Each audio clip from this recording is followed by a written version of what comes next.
নবগঠিত সরকার গঠনের সুযোগ দিতে যারা বিএনপিকে ভোট দিয়েছেন কিংবা দেননি অথবা কাউকেই ভোট দেননি, এই সরকারের প্রতি আপনাদের সবার সমান অধিকার।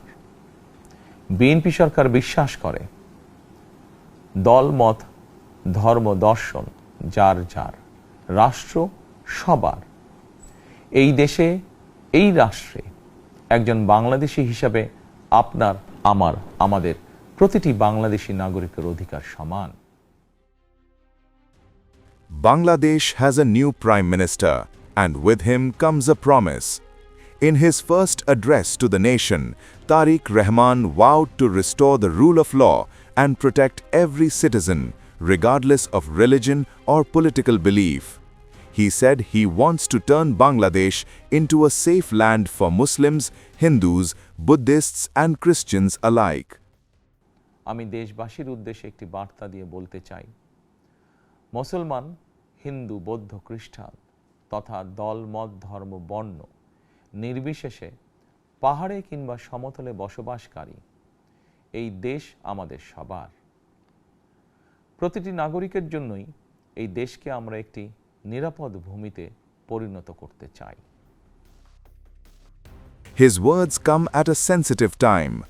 Since the ouster of former Prime Minister Sheikh Hasina in August 2024, Bangladesh has seen a rise in mob violence and attacks on minority communities. Reports from rights groups say hundreds of communal incidents were recorded in the past year. Many of the victims were from the Hindu community. India has repeatedly expressed concern over these developments. Rahman has now said that law and order will be his top priority. He has promised strict action against corruption and violence.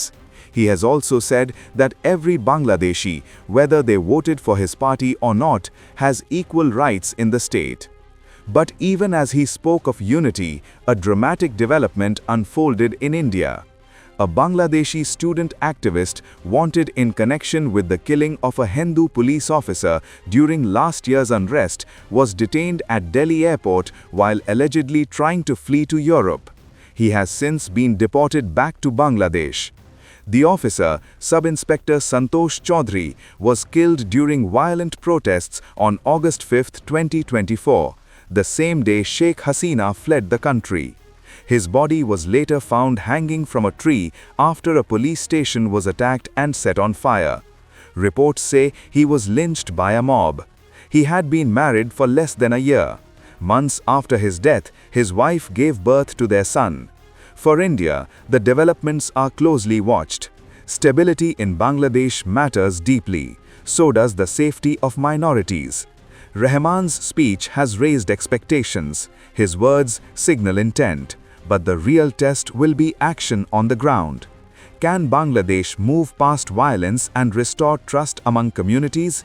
Can it ensure that those accused of brutal crimes face justice? As Dhaka begins a new political chapter, New Delhi will be watching carefully.